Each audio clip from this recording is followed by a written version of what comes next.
What's going on, everybody? And in this week's lesson, we are back in drop D, and we're going to check out the idea of scale fragments and how we can use those fragments to create major and minor chords in drop D, as well as create a simple melody that can outline some chord changes. So let's check it out.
So as I said in the beginning, we are in a drop D tuning.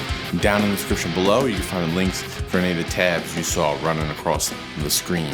Okay, so now this is a concept that I've talked before in other lessons, right? So we're gonna do a couple of things here. We're gonna first, let's talk about these scale fragments and what they are, right? A scale fragment is just a piece of a scale, just a couple of notes of a scale.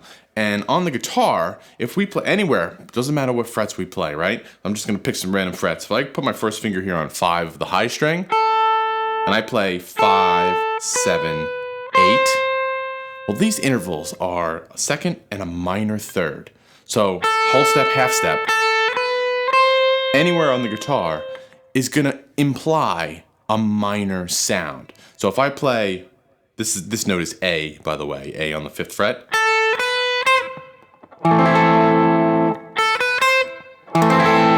Right? Those 3 notes are going to give me the sound of the minor chord that I'm playing. Okay? So now if I go whole step, like that now instead of the half step, this is going to imply a major sound. Okay? So we can use this to our advantage for a couple different ways. First, let's go down to the power chords. We are in a drop D tuning. We're basically in D, and our power chords, let's do here on 5, G in the drop D tuning, 5, 5, 5, right? That is a power chord. So in the drop D tuning, my low string is the same as my 4th string. So anything I play here is the same as here. Okay? So I can add those notes to my power chord.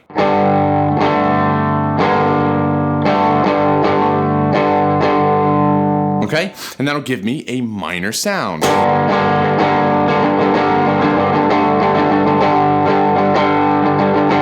And again, if I take that scale fragment and I put it up,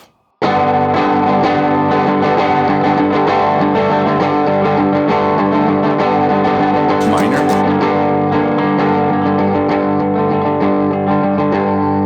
All right, so we can use that scale fragment to make major and minor chords out of our power chords, right? So if I play 5, 5, 8, 7 with my ring finger, okay, this is a minor chord.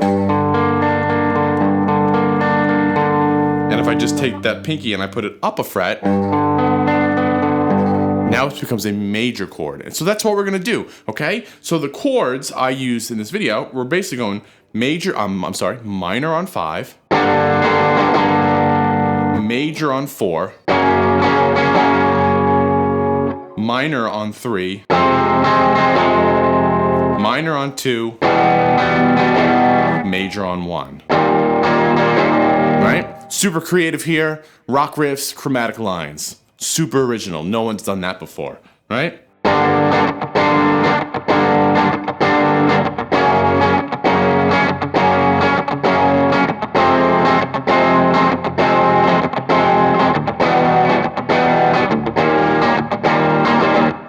Okay, so there's the chord riff.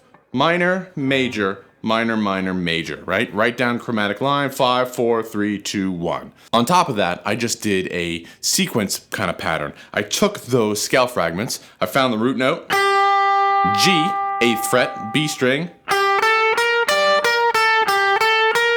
I added the power chord note to it. Scale fragment, power chord note. And I did that for all 3 chords. So if this is G, and our chord progression goes G, F sharp, F, E, E flat, well, those notes are right here on the B string. 8, 7, 6, 5, 4. So I can play those scale fragments, minor, major, minor, minor, major. So now we can use those notes, and it's kind of the same concept, to create a simple melody over these chord progressions, right? So that's the opening line. We have this G chord, G minor, and I go up the power chord. There's the scale fragment, up to the 12th fret. Again, that's actually part of this power chord. All related to that chord and fragment. So now we move to the major chord here, and I slide from 10 to 8, and there's that fragment, 4, 6, 8. And then it goes to the G chord. And I step up and I grab the root note right there. And I step down for the E minor fragment here. And then the E flat fragment here. So it's G, F sharp, F, E, E flat. And the melody outlines those fragments.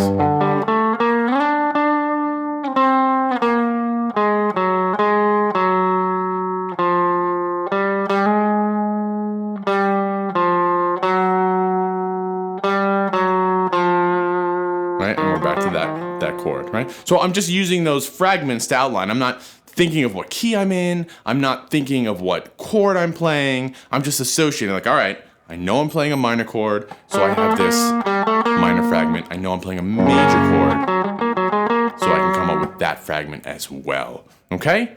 So there you go, using scale fragments in a drop D tuning to create new chords and simple and creative melodies. Okay? Down in the description below, you can find a link for all the tabs. If you like what's going on here, your first time to the channel, please click the subscribe and the notification bell down there in the corner. And as always, let me know what you come up with. So until then, I'll see you next time. Thanks a lot.